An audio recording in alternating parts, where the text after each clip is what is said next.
నమస్కారం అండి, నా పేరు డాక్టర్ సువర్చల. AMH అనే హార్మోన్ ఎక్కువ ఉంటే దాని తాత్పర్యం ఏంటి? AMH అంటే యాంటీ ములేరియన్ హార్మోన్. ఇది మీ అండాశయాల్లో ఉన్న అండాలు స్మాల్ ఫాలికల్స్ రిలీజ్ చేస్తాయి అనమాట. దీన్ని బట్టి మనము ఓవేరియన్ రిజర్వ్ ఎలా ఉంది, ఎన్ని అండాలు ఉన్నాయి అనేది తెలుసుకోవచ్చు. నంబర్ అని కాదు, బట్ వాల్యూస్ బట్టి. సో నార్మల్ రేంజ్ ఏంటంటే 1 నుంచి 3.5 నానోగ్రామ్ పర్ ఎంఎల్ ఉండాలి, millilitre. Lab to lab vary అవుతుంది ఈ నానోగ్రామ్ పర్ ఎంఎల్ యూనిట్. కాకపోతే 1 to 3.5 నానోగ్రామ్ అని తీసుకుంటే నానోగ్రామ్ పర్ ఎంఎల్ ఉండాలి, మిల్లీలీటర్. హై AMH ఉన్న వాళ్ళకి 4 నుంచి 5 నానోగ్రామ్ పర్ ఎంఎల్ ఉంటుంది. కాకపోతే ఎక్కువ అండాలు ఉన్నందుకు బెటర్ ఫర్టిలిటీ అని కాదు, మంచి ఫర్టిలిటీ అని కాదు, నంబర్ ఎక్కువ ఉండడం వల్ల మనము క్వాలిటీ బాగుండొచ్చు అనుకోవచ్చు. సో ఈ ఎక్కువ AMH ఉండడం ఎందుకు ఉంటుందంటే, ముఖ్యంగా పాలిసిస్టిక్ ఓవేరియన్ సిండ్రోమ్ ఉన్న వాళ్ళకి PCOS ఒక హార్మోన్ ఇంబ్యాలెన్స్ మనకు తెలుసు.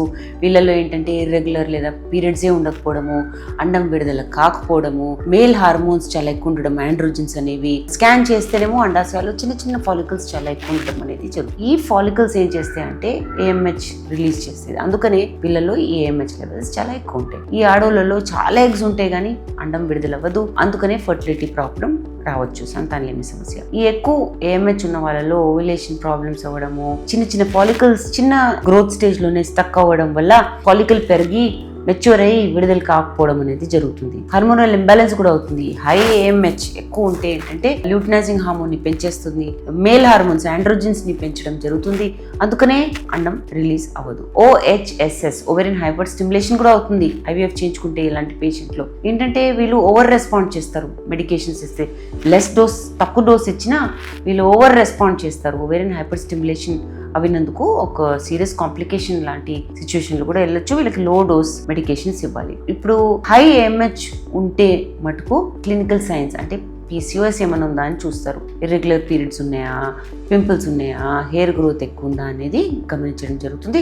స్కాన్ చేసి ఫాలికల్స్ ఎన్ని ఉన్నాయి అనేది కూడా చూస్తారు. ఇన్సులిన్ రెసిస్టెన్స్ ఉందా, ఇవన్నీ బ్లడ్ టెస్ట్ చేసి హార్మోనల్ ప్రొఫైల్ కనుక్కుంటారు. ట్రీట్మెంట్ ఆప్షన్స్ ఏంటంటే lifestyle management. Especially overweight, insulin resistant పేషెంట్స్లో ఏంటంటే 5 నుంచి 10% మీ బాడీ వెయిట్కి వెయిట్ లాస్ చేస్తారనుకోండి, ఓవ్యులేషన్ న్యాచురల్గా అవ్వడం స్టార్ట్ అవుతుంది. ఓవ్యులేషన్ ఇండక్షన్ కూడా మంచిది.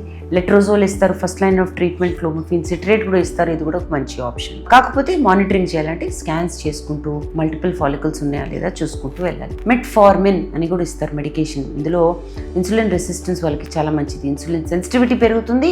రెగ్యులర్ ఓవ్యులేషన్ అంటే అండం విడుదల అవ్వడం అనేది కూడా రెగ్యులర్ అవుతుంది. IVF కూడా మంచి ఆప్షన్. సరిగా రెస్పాండ్ అవ్వట్లేదు మెడికేషన్స్ కంటే లో డోస్ గొనాడోట్రోపిన్స్ ఇచ్చుకుంటూ, యాంటగనిస్ట్ ప్రోటోకాల్ వాడుకుంటూ, అగనిస్ట్ ట్రిగర్ ఇచ్చుకుంటూ OHSS రిస్క్ తగ్గిస్తారు. ఇదే కాకుండా మైల్డ్ న్యాచురల్ సైకిల్ IVF తో కూడా మంచి రెస్పాన్స్ వస్తుంది. ఇలాంటి వాళ్ళలో తక్కువ అండాలు వస్తే కానీ మంచి క్వాలిటీ ఎగ్స్ వస్తే రిజల్ట్స్ కూడా బాగుంటాయి. దీని గురించి ఇంకా వివరాల కోసం తప్పకుండా జీవా ఫర్టిలిటీ సెంటర్స్కి ఇచ్చేయండి. Thank you.